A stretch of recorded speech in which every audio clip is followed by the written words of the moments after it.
ఎన్నికలు అనేవి ఆంధ్రప్రదేశ్‌లో సమీపిస్తున్న కొద్దీ, దగ్గర పడుతున్న కొద్దీ రకరకాల అలిగేషన్స్ ఒక పార్టీ మీద ఇంకొక పార్టీ, ముఖ్యమంత్రి మీద మాజీ ముఖ్యమంత్రి, మాజీ ముఖ్యమంత్రి మీద ప్రస్తుత ముఖ్యమంత్రి ఇట్లా వీళ్ళు చేసుకునేటువంటి అలిగేషన్స్ ఎప్పటికప్పుడు అల్టిమేట్‌గా ప్రజల్ని పిచ్చివాళ్ళని చేసేలాగానే ఉంటాయి.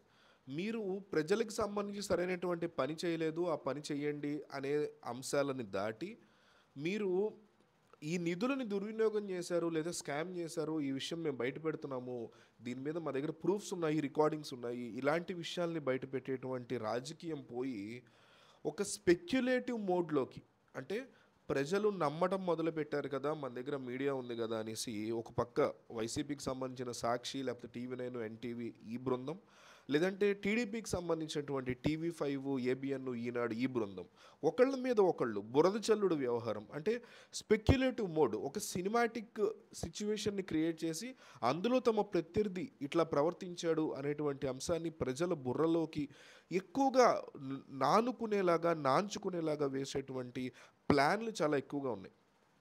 2021లో ప్రస్తుత ఆంధ్రప్రదేశ్ ముఖ్యమంత్రి తనకు సంబంధించినటువంటి మంత్రుల ద్వారా ఏపీకి సంబంధించిన హైకోర్టుకు సంబంధించినటువంటి ఒక జడ్జికి, ఉత్తరాది ప్రాంతానికి చెందిన ఒక జడ్జికి డైమండ్స్ పొదిగినటువంటి ఒక వాచి, 2 కోట్ల రూపాయలు విలువైన వాచిని ఒక మ్యారేజ్లో ఇచ్చారని, ఆ మ్యారేజ్లో ఆ వాచిని విసిరికొట్టి గెట్అవుట్ ఫ్రమ్ హియర్ అని ఆ జడ్జ్ వాళ్ళని గెంటేశాడు అంటూ ఆ, చేసినటువంటి ఆరోపణలు, ఏబిఎన్ ఆంధ్రజ్యోతిలో స్వయంగా రాధాకృష్ణ నుంచి వచ్చినటువంటి ఆరోపణలు 2 తెలుగు రాష్ట్రాల్లో కూడా ఆసక్తికర చర్చకి తెరలేపుతున్నాయి. ఎందుకంటే ఇది సాధ్యమయ్యే పనేనా? నిజంగా ఇది సాధ్యమయ్యే పని అయితే 2021లోనే జరిగితే ఇప్పటివరకు మీరు బయట ఎందుకు పెట్టలేదు దీన్ని? అయితే ఆ జడ్జ్ ఇట్లా వీళ్ళు చెప్తున్నటువంటి కథనం ప్రకారం ఆ జడ్జ్ ఆ వాచ్ని విసిరికొట్టి నన్ను ఇట్లా బ్రైబ్ చేయడానికి, నాకు లంచ్ ఇవ్వడానికి ప్రయత్నం చేశాడు జగన్మోహన్ రెడ్డి తన తాలూకా వ్యక్తులతో అంటూ సుప్రీంకోర్టులో కూడా కంప్లైంట్ ఇచ్చారంట. అయితే సుప్రీంకోర్టును కూడా జగన్మోహన్ రెడ్డి మేనేజ్ చేశారు అంటూ ఇదే ఏబిఎన్ చెప్తోంది. సో ఇక్కడ ఏదైనా లాజిక్ ఉందా? సుప్రీంకోర్టునే వీళ్ళు బద్నాం చేస్తున్నారు, సుప్రీంకోర్టుకే తప్పులు వీళ్ళు ఆపాదిస్తున్నారు. సుప్రీంకోర్టుని జగన్ మేనేజ్ చేసేటంటే ఒక రాష్ట్ర ముఖ్యమంత్రి సుప్రీంకోర్టుని మేనేజ్ చేసేంత తేలిగ్గా పరిస్థితులు ఉన్నాయి అని వీళ్ళు నేరుగా చెప్తున్నారు, ఓపెన్గా వీళ్ళు చెప్పేస్తున్నారు ఆ విషయాన్ని. ఒక సిట్టింగ్ ముఖ్యమంత్రి సుప్రీంకోర్టుని మేనేజ్ చేయగలుగుతున్నాడు, తన మీద వచ్చిన కంప్లైంట్ ఎక్కడికి వెళ్లకుండా అని ఓపెన్గా వీళ్ళు స్టేట్మెంట్ ఇస్తున్నారు. అంటే దాని అర్థం ఏంటి? సాక్షి మీడియా కానీ, వైసీపీ మీడియా కానీ చంద్రబాబు మేనేజ్ చేస్తాడు జ్యుడిషియరీని, సుప్రీంకోర్టులో తనకు సంబంధించినటువంటి ఒక మేజర్ ప్లేస్లో ఒక కీలకమైన వ్యక్తి ఒకప్పుడు ఉండేవాడు, ఆ టైంలో ఆయన మేనేజ్ చేసేవాడు అని వైసీపీ మీడియా కూడా ఆరోపణలు ఇట్లాగే చేస్తే అర్థం బర్థం లేని ఆరోపణలు, వాటిని వీళ్ళు ఈరోజు ఒప్పుకున్నట్లయింది. అంటే సిట్టింగ్ ముఖ్యమంత్రి చేశాడంటే 14 ఏళ్ళు ముఖ్యమంత్రిగా ఉన్న చంద్రబాబు కూడా చేశారని, చేసే పరిస్థితి అక్కడ ఉందని, అంత పలుచగా సుప్రీంకోర్టు అయిపోయింది అని వీళ్ళు ఒప్పుకుంటున్నట్టే లెక్కలోకి వస్తుంది. నిజంగా ఒక పెళ్ళికే వెళ్ళారనుకుందాం, జగన్మోహన్ రెడ్డికి సంబంధించినటువంటి మంత్రులు ఎవరో ఒక పెళ్ళికి వెళ్ళి ఒక ఒక ఉత్తరాదికి సంబంధించినటువంటి ఏపీ హైకోర్టు జడ్జిని బ్రైబ్ చేయడం ప్రయత్నం చేస్తారు అనుకుందాం. అయితే ఆ గిఫ్ట్ ఇచ్చేటువంటి క్రమంలో ఆ గిఫ్ట్ మీ దగ్గర ఉంచుకోండి, మాకు ఇటువంటివి ఏమీ వద్దు, మీరు పెళ్ళికి వచ్చారు భోజనం చేసి వెళ్ళండి అంటారు. లేదా పెళ్ళికి మిమ్మల్ని పిలవలేదు కదా అని ఇప్పుడు మన పెళ్ళికి ఎవరో వచ్చారు, వాళ్ళు మనం పిలవలేని పెళ్ళికి వెళ్ళారని కూడా రాశారు దాంట్లో, అందుకని చెప్తున్నా. సో మన పెళ్ళికి ఎవరో వచ్చారు, మనం వాళ్ళు పిలవలేదు, అప్పుడు ఏం చేస్తాం? వాళ్ళు ఏదో గిఫ్ట్ ఆఫర్ చేస్తే వద్దండి ఉంచండి భోజనం చేసి వెళ్ళండి అంటాం, కానీ మిమ్మల్ని ఎవడు పిలిచాడు, ఎందుకు వచ్చారని మనం ప్రశ్నించాం కదా.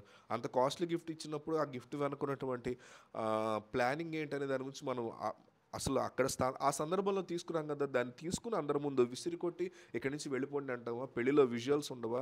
ఇట్లా వాళ్ళ పెళ్ళికి వచ్చినటువంటి విజువల్స్ అయినా ఉంటాయి కదా, అట్లీస్ట్ విసిరికొట్టిన విజువల్స్ కాకపోయినా వాళ్ళకి ఆ పెళ్ళికి వచ్చినటువంటి విజువల్స్ని కూడా ఏబిఎన్ ఆంధ్రజ్యోతి ఈరోజు చూపించలేదు. ఏబిఎన్ నేను ఇక్కడ టార్గెట్ చేయట్లేదు, తెలుగు మీడియా ఎంత హీనమైన స్థితికి దిగజారిపోయిందంటే స్పెక్యులేటివ్ లేదా సినిమాటిక్ మోడ్లో ఉన్నటువంటి విషయాల్ని బహిర్గతం చేస్తూ మన మెదడుల్లో అవి జరిగాయి అనే ఫీలింగ్ను మనం క్రియేట్ చేసేలాగా తయారయ్యారు వీళ్ళు. చంద్రబాబు ఢిల్లీలో ఏదో చేశాడంట, ఇట్లా చేశాడంట అనగానే మనం అవునా ఇట్లా చేశాడా, ఇన్నాళ్ళు వీళ్ళు చెప్పిన దాని ప్రకారం నిజమే అయి ఉండొచ్చేమో అని మనం అనుకుంటాం. జగన్ ఇట్లా చేశాడంటే నిజమేమో అని అనుకుంటాం. అంటే మనకి ఒకళ్ళు ఇప్పుడు చంద్రబాబు అంటే ఇష్టం లేని వాళ్ళందరూ ఈ జగన్మోహన్ రెడ్డి యొక్క స్పెక్యులేటివ్ ఏదైతే చంద్రబాబు అంటే ఇష్టపడే వాళ్ళందరూ జగన్మోహన్ రెడ్డి మీద ఏబిఎన్ చెప్పిన స్పెక్యులేటివ్ నమ్మేస్తున్నారు సామాన్యులు. అట్లాగే జగన్ అంటే ఇష్టపడే వాళ్ళందరూ చంద్రబాబు మీద ఇట్లాంటి స్పెక్యులేషన్, సినిమాటిక్ స్టోరీ థియరీ ఒకటి చెప్తే నిజమేమోనని మన మెదడుల్లో మనం ఆలోచన చేసుకుని నిజమే కామోస్ అని అలా చేస్తాడు రా చంద్రబాబు చెప్పలేం చేసినా చేయొచ్చు, అలా చేస్తాడు రా జగన్ చెప్పలేం చేసినా చేయొచ్చు అనేసి మనం అనేసుకుంటాం. అలాగని నేను వీళ్ళు చేయలేరు అంట్లా. వీళ్ళు అందరికంటే పెద్ద వెధవలు, పెద్ద దొంగలు ఈ పొలిటీషియన్సే. అందులో నేను నేను ఎక్కడ కూడా అది కరెక్టే అని చెప్తున్నా, నేను కాదని చెప్పట్లా. అయితే ఒక మీడియా రెస్పాన్సిబుల్గా ఇట్లాంటి విషయాల్ని జనాలకి రిపోర్ట్ చేయాలి అంతే తప్ప స్పెక్యులేటివ్ మోడ్లో, సినిమాటిక్ మోడ్లో ఒక సినిమా స్క్రిప్ట్ రాసినట్టు కాదు. మన మెదడుల్లో అవి నిక్షిప్తం అయిపోయేలాగా, మనమే ఇమాజినేషన్ చేసుకునేలాగా కాదు. వాటికి పక్కా ప్రూఫ్స్ ఉండాలి. దానికి సంబంధించి ఒక ఆడియో మెసేజో, ఒక వ్యక్తి నుంచి ఒక సాలిడ్ ప్రూఫో, ఒక విజువలో ఇట్లా ఏదన్నా తీసుకొస్తే దాని మీద ఒక స్పెక్యులేటివ్ మోడ్ తీసుకొచ్చినా ఒక అర్థం ఉంటుంది. అట్లా కాకుండా మనకి ఉన్న ఆలోచనని మనకు పొలిటికల్గా పాలిటిక్స్ ఎలక్షన్స్ దగ్గర పడుతున్న టైంలో ప్రత్యర్థి మీద బురద జల్లడం కోసం ఒక రిటర్న్ స్క్రిప్ట్నో లేకపోతే ఒక సినిమాటిక్ స్పెక్యులేషన్ అట్లా తీసుకురావడం అనేది కరెక్ట్ పద్ధతి కాదు. ఈ విషయంలో ఏబిఎన్ ఆంధ్రజ్యోతిని డెఫినెట్గా ఖండించాలి. ఇదే స్పెక్యులేషన్ ఇలాంటిదే రేపు పొద్దున చంద్రబాబు నాయుడు మీద సాక్షి వాళ్ళు, ఎన్టీవీ వాళ్ళు, టీవీ9 వాళ్ళు చేసినా డెఫినెట్లీ అది కూడా మనం ఖండించాల్సి ఉంటుంది. సో ఈ రకమైనటువంటి బురద జల్లడం కంటే పక్కా ప్రూఫ్స్తో దిగాలి. అలా దిగినప్పుడే మీడియాకి ప్రజల్లో ఒక రకమైనటువంటి గౌరవం ఉంది, అది నిలబడుతుంది.